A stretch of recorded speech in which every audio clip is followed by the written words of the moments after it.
சதக்காக்கா ஆமிலாக்கா உட்பட்ட அனைத்து நிர்வாகிகளுக்கும் நான் மனமார்ந்த நன்றியை தெரிவித்துக் கொள்கிறேன். இந்த நிலவில் பங்கெடுத்து உங்களுக்கு முன்னால் கருத்தை கூறி அமர்ந்திருக்கக்கூடிய கட்சியினுடைய மாநில தலைவர் மரியாதைக்குரிய நெல்லை முபாரக் உள்ளிட்ட மேடையில் இருக்கக்கூடிய அனைத்து தலைவர்களையும் பங்கெடுத்திருக்கக்கூடிய உங்கள் அனைவருக்கும் என்னுடைய வாழ்த்துக்கள். பொதுவாக மாநில தலைவர் அவர்கள் பேசியதற்கு பிறகு அடுத்த கட்ட நிர்வாகிகள் பேசுவது மரபு இல்லை. நான் நேற்று இரவுல இருந்து சொல்லிக்கிட்டே இருக்கிறேன், வேண்டாங்க அப்படின்னு. ஷெடியூலும் வந்து மாத்துறாங்க இன்னைக்கு. இப்ப சரி முதல்ல பேசிட்டு அடுத்து பேச வைக்கலாம். என்ன நினைச்சாங்கன்னு தெரியல. மதுரை தொழிலுக்கு பிறகு இல்ல உங்க தலைவர் பேசட்டும் நீயும் பேசு அப்படின்ட்டாங்க. அவர்களுடைய அந்த அன்புனால அவர்களுடைய அந்த நடவடிக்கைனால மரபுனா நீங்க வந்துட்டு எனக்கு என்ன ஆயிடுச்சு, ஒன்னும் பயன் இல்லாம போயிடுச்சு. அதனால இந்த நிகழ்ச்சியை குறித்து நம்முடைய ஊர் சார்ந்த கருத்துக்களை குறித்து ஒரு சில செய்தியை மட்டும் நான் பகிர்ந்து கொள்ள விரும்புகிறேன். அனைத்து சமுதாய கூட்டணி கூட்டமைப்பு சார்பாக இந்த நிகழ்ச்சி அறிவிக்கப்பட்டவுடன் வரவேற்பு எந்த அளவுக்கு இருந்ததோ அதே போல பல்வேறுடைய விமர்சனங்களும் தொடர்ந்து கொண்டுதான். ஏன்னா எல்லாரும் விரும்புற மாதிரி நாம எல்லாரும் நடத்த முடியாது, அது யதார்த்தம். திடீர்னு எல்லாரையும் ஒருங்கிணைச்சு அரசியல் தலைவர்கள் மட்டும் ஒருங்கிணைச்சு இப்படிப்பட்ட ஒரு இஃப்தார் நிகழ்வு நடக்குது, இதுல என்ன லாபம் இருக்குது, இதனுடைய பின்னணி என்ன, இதை ஏன் நடத்துறாங்க, ஏன் நடத்தணும், இப்படிப்பட்ட விமர்சனங்கள் பேசக்கூடியவர்கள் யாரும் களத்திற்கு வர மாட்டார்கள். யதார்த்தம், அதான் யதார்த்தம். அதாவது சொல்லுவாங்க, சொல்லிலேயே சிறந்த சொல் என்ன, அதாவது செயலிலேயே சொல்லிலேயே சிறந்த சொல் என்ன அப்படின்னா செயல் அப்படிமா.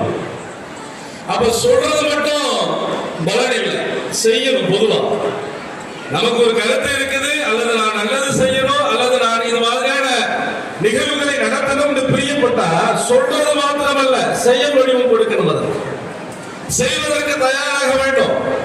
இன்னைக்கு நம்மளை பத்தி நல்லா தெரியும், கீழக்கரை பத்தி தெரியும். பெரும் செல்வந்தர்கள் எத்தனையோ பேர் வாழக்கூடிய ஊர், பெரும்பெரும் முதலாளிமார்கள் பெரும்பெரும் நிறுவனங்களை நடத்தக்கூடியவர்கள் வாழக்கூடிய ஊர். எல்லாருமே இப்படி களத்தில் இறங்கி இது போன்ற நிகழ்வுகளை ஒருங்கிணைக்கிறது இல்லை, ஒருங்கிணைக்க வரல, யாரும் முன்வரலையே. அப்ப முன்வரக்கூடியவர்களே குறைந்தபட்சம் அவர்களுடைய எண்ணம் கருதி செயல்பாடு கருதி வரவேற்பதற்காவது நமக்கு மனசு வரும். முதல்ல யாரெல்லாம் விமர்சனத்தை முன்வைக்கிறார்களோ, யாரெல்லாம் இந்த நிகழ்வு குறித்து வேறு விதமாக பேச நினைக்கிறார்களோ அவர்களுக்கு நான் சொல்லுகிறேன், முதல்ல உங்களுடைய கருத்துக்களை சொல்வதற்கு நீங்க களத்துக்கு வாங்க. குறைந்தபட்சம் களமாடக்கூடிய மக்களோடு பேசுங்க. அவங்க யாரும் ஒழிச்சு போகல, மறைஞ்சு போகல. உங்கள்ட்ட என்ன பேச நினைக்கிறீங்களோ நேர்ல பேசலாம், தெளிவு கேட்டு பெறலாம். அதை விட்டு விட்டு விமர்சனம் மட்டுமே செய்யக்கூடிய இந்த நிகழ்வுகள் மாற வேண்டும் என்பதைத்தான் இந்த இஃப்தார் நிகழ்வுகளை நான் சுட்டிக்காட்ட விரும்புகிறேன்.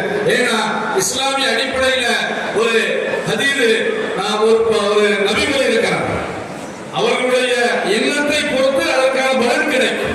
உதாரணமாக ஒருவர் அறப்போரை நாடி ஜிஹாதை நாடி அவர் ஹிஜ்ரத் செய்கிறார் என்றால் அதற்கான பலன் கிடைக்கும். ஒருவர் கல்வியை தேடி அவர் ஹிஜ்ரத் செய்கிறார் என்றால் அதற்கான பலன் கிடைக்கும். ஒருவர் நன்மையை நாடி ஹிஜ்ரத் செய்கிறார் என்றால் அதற்கான நன்மை கிடைக்கும். அதனால ஒரு நிகழ்வு, ஒரு நிகழ்ச்சி எதற்காக எதை மையப்படுத்தி நடத்தப்படுகிறதோ அதற்கான கூலி நிச்சயமாக அவர்களுக்கு கிடைக்கும். யார் ஏற்பாடு செய்கிறாரோ, யார் நடத்த முன்வருகிறார்களோ அவர்களுக்கான அந்த கூலி கிடைக்கும். ஆனா எல்லாரும் செய்வதற்கு தயாராக வேண்டும். நான் எங்களை வைத்தே உதாரணம் சொல்லுகிறேன். பொதுவாக எஸ்டிபி கட்சியை பொறுத்தவரை நல்லவர்கள் என்பார்கள். ஆனால் 2021 சட்டமன்ற தேர்தல், 2024 பாராளுமன்ற தேர்தல் வரை எஸ்டிபி கட்சி நல்லவர்கள் தான், ஆனால் உங்கள் நிலைப்பாடு அப்படி இப்படி அப்படின்னு. ஆனா இந்த 2026 நெருங்கி வந்தோடைய இப்பொழுது எங்களை ஆழ தழுவக்கூடிய அந்த விதத்தை பார்க்கும்போது எங்களுக்கே ஒரு நடப்பது என்னன்னு கேட்டா, நாங்க ஏதோ புதுசா இஸ்லாத்துல வந்துட்டோமோ அப்படிங்கிற மாதிரி ஒரு ஃபீலிங் எங்களுக்கு. இதுல என்ன சொல்ல வரேன்னா, எனக்கு என்ன பிடிக்குது அப்படிங்கிறதுக்காக செய்யக்கூடிய செயல்பாடுகளை கேள்விக்குறியாக்க வேண்டாம். செய்யக்கூடியவர்களை நாம் வரவேற்க வேண்டும், அவர்களுக்கு ஆதரவு தர வேண்டும் என்பதைத்தான் இந்த நிகழ்வுகளை நான் சுட்டிக்காட்டுறேன். இது போன்ற ஒரு பெரும் நிகழ்வு, அனைத்து சமூக மக்களையும் ஒருங்கிணைத்த நிகழ்வு, ஒரு பாடத்தை சொல்லுகிறது. உலகம் எப்படி வேண்டுமானாலும் இருக்கட்டும், உலக அரசியல், இந்திய அரசியல், தமிழ்நாட்டு அரசியல் எப்படி வேண்டுமானாலும் இருக்கட்டும், அந்தந்த ஊர்களில் அனைத்து அந்த சமூக நல்லிணக்கத்தை நாம் வளர்ப்பதற்கு தயாராக வேண்டும் என்பதைத்தான் இந்த இஃப்தார் நிகழ்வு சுட்டிக்காட்டுகிறது என்று நான் கருதுகிறேன். அவர்களுடைய முயற்சி பலன் பெறட்டும், இறைவன் அதற்கான கூலியை வழங்கட்டும். நல்லதை நினைப்போம், நல்லது நடக்கட்டும், நாடு முன்னேறட்டும். இந்த வாய்ப்புக்கு நன்றி கூறி நான் அமர்கிறேன்.